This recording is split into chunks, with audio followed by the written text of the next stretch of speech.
Hingga saat ini kelima anak yang diduga ditelantarkan orang tua mereka masih berada di safe house di rumah singgah di Cibubur, Jawa Barat.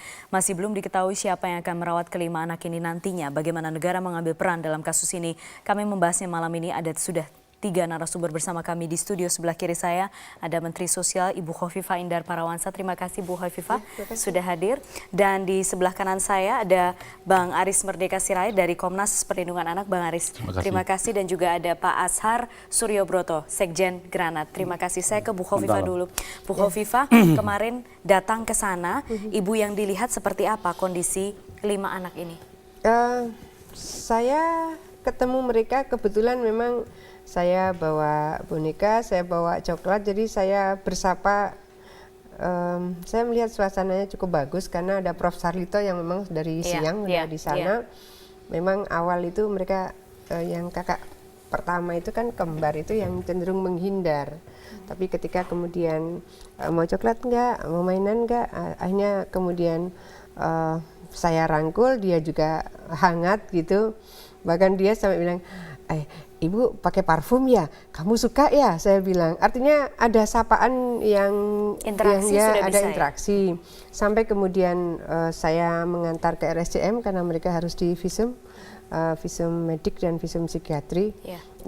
Pada posisi itu saya ketemu juga dengan ibu yang akan mengasuh di safe house itu kan ada cottage begitu ya. Jadi saya ketemu dengan ibu yang akan mengasuh, dan ibu yang akan mengasuh ini sudah punya pengalaman 20 tahun mengasuh di safe house itu. Jadi mudah-mudahan tidak akan ada kesulitan untuk mengasuh anak-anak ini. Safe house ini sangat representatif menurut saya. Lingkungannya juga sangat bagus dan ada lahan bermain yang cukup luas, bahkan ada lapangan bola di dalam safe house itu, jadi cukup bagus. Iya, tapi bagaimanapun itu tempat tinggal sementara kan statusnya. Ya. Jadi begini, kalau misalnya anak ini ingin ke safe house yang lain, katakan kita masih cerita safe house, maka di Kemsos juga ada safe house, di RPSA itu juga sering menerima anak-anak yang memang mengalami proses penelantaran seperti itu. Dan berikutnya sebetulnya extended family-nya kemarin juga eyang putrinya juga sudah datang ke Jakarta. Jadi, sudah ada keluarga berarti yang menjenguknya? Jadi dari pihak omnya, adiknya, papanya ini, dan dari eyang putri dari sang ibunya sebetulnya juga sudah ingin memberikan asuhan kepada anak ini. Tapi kalau kemarin menurut Prof. Sarlito, kemungkinan anak ini butuh waktu 5-7 hari lah dalam proses recovery psikososialnya. Oke. Baik, kalau Bang Aris, Anda mengatakan beberapa kali disampaikan di media, tadi juga sudah kami tayangkan, bahwa kondisi kejiwaannya cukup anak-anak khususnya bahkan sudah sempat meniru beberapa hal yang dilakukan orang tuanya. Seberapa parah Anda melihatnya? Iya, tadi pagi saya bertemu dengan adik-adik itu, dan secara spontan ya saya kira ini sulit untuk saya ceritakan di media karena nampaknya ini masuk dalam trauma akut.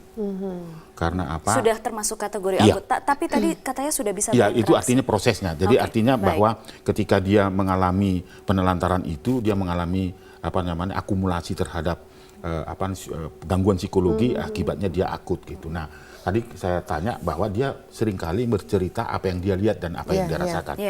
Dan tentu ini saya sangat sulit untuk menceritakan itu, tapi ini artinya apa? Membenarkan bahwa dengan sadar kedua orang tuanya itu melakukan tindak pidana penelantaran. Oleh karena itu ada temuan lagi narkoba katanya kan. Saya tidak mengajak bahwa pembenaran karena narkoba lalu kemudian dia melakukan seolah-olah pembenaran terhadap penelantaran. Tidak, karena dia sadar sendiri, kalangan intelektual dan sebagainya. Oleh karena itu rekomendasi kita dengan situasi yang sekarang, tadi juga saya bertemu dengan Prof. Sarlito, bahwa perlu ada terapi psikososial yang intens gitu, Ibu Khofifah, dan saya kira ini juga rekomendasi kita untuk sementara waktu untuk mencabut hak kuasa asuh sementara dalam penting itu sampai artinya orang tua itu nanti bisa katakanlah menjamin dirinya untuk tidak mengulangi perbuatannya itu, maka ada reintegrasi program. Baik. Saya kira itu Bu Menteri ya. Jadi saya kira itu yang penting. Sekali lagi saya dalam perspektif perlindungan anak itu bahwa orang tua ini sadar betul melakukan tindak pidana. Jadi tidak ada alasan yang karena narkoba atau apapun Tidak, itu ya? tidak. Karena Oke. itu boleh saja kalau itu ditemukan Iya. bahwa itu adalah tindak pidana lain. Oleh karena itu saya mengingatkan Polda Metro Jaya jangan terkecoh masuk ke ya? situ. Oke, Gitu. baik. Nanti bisa bebas. Baik, Gitu. baik Pak Asar, kalau misalnya Ya. Anda lihat sekarang narkoba sudah ditemukan di sini. Tadi sudah dikatakan oleh Bang Aris, jangan sampai itu mengaburkan soal penelantaran. Tapi seberapa besar sih sebenarnya ini narkoba itu bisa mempengaruhi? Kalau misalnya Anda lihat, mungkin sudah ada di tayangan kami bagaimana kedua orang itu berbicara ketika ditanyakan. Baik, terima kasih.